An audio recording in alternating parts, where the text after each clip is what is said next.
Hi, my name is Ryan, and this is not a story about anger. It's not even about pain. It's about clarity. Cold, calculated clarity. The kind that only comes when you've been broken by the people who were supposed to love you and rebuilt yourself alone. I'm going to tell you how I got revenge on my parents. Not with violence, not with screaming, but with silence and success. Let's go back to where it began. I grew up in a house that looked perfect from the outside. Big garden, fancy cars. My dad wore suits. My mom ran charity events. Everyone thought we were that kind of family. Put together, respectable, even enviable. But inside those walls, it was a different world. My father, Richard, was cold, not in a quiet way, in a deliberate, strategic way. The kind of man who would look at you and make you feel smaller just with a glance. He believed emotions were weakness. Mistakes were punishable. Success was the only form of love he understood. My mother, Diane, was warmth on the outside and poison underneath. Her smile was for guests. Her voice for me was sharp, manipulative. Guilt was her weapon. She'd say things like, "Do you have any idea how much we sacrifice for you? If you fail, you humiliate this entire family. Why can't you be more like your cousin Ethan?" Every time I tried to speak up, I was shut down. When I got a B+ instead of an A, I was grounded. When I said I wanted to study art, they laughed. Literally laughed at me at the dinner table. They didn't hit me. They didn't starve me. They just made me feel invisible unless I was performing like a trophy. By the time I was 17, I had one mission: escape. I got into a small college, not the Ivy League one they wanted, but far enough from home. They didn't come to the orientation. They barely helped with tuition, saying I needed to learn financial discipline. That's when my second life started. I worked nights, took freelance gigs, ate once a day sometimes. But I was free. No more cold stares, no more silent dinners, no more subtle digs about being a disappointment.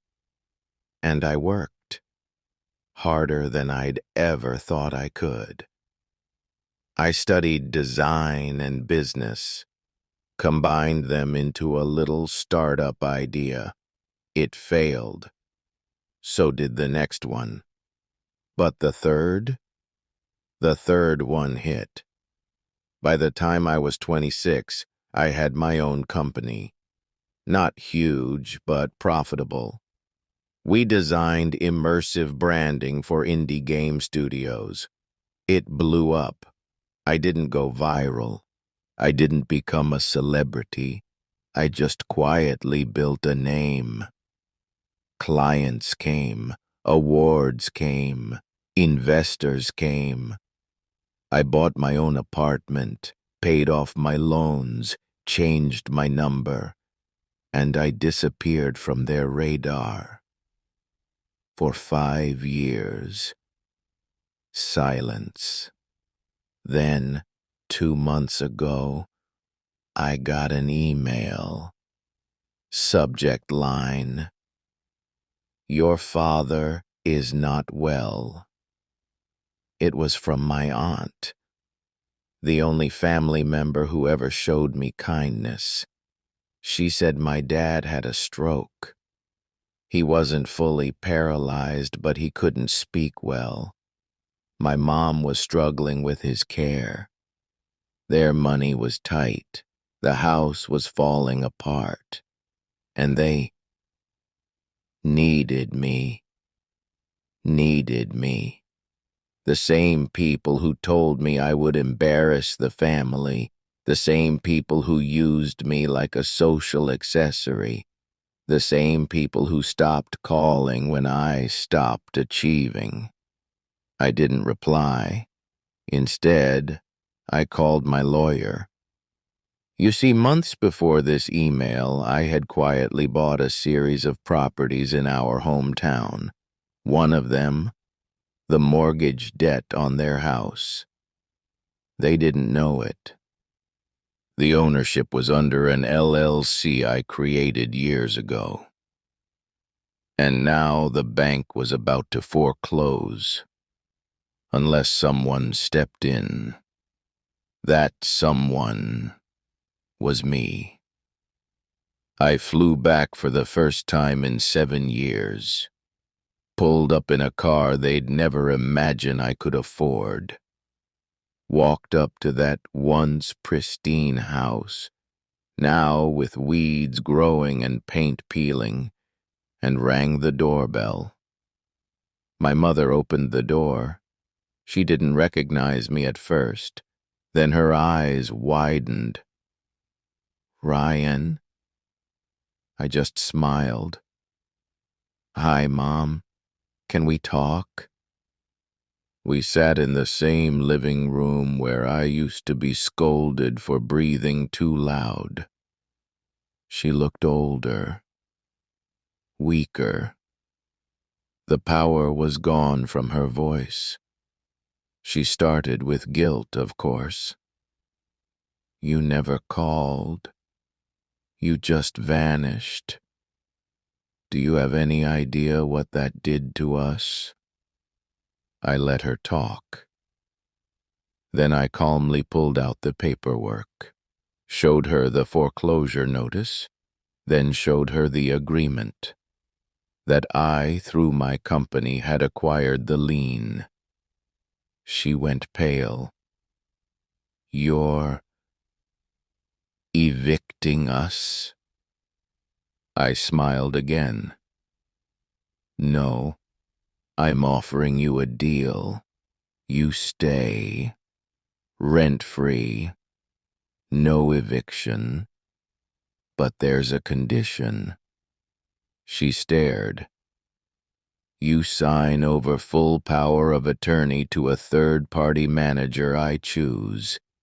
You give up all access to Dad's remaining accounts.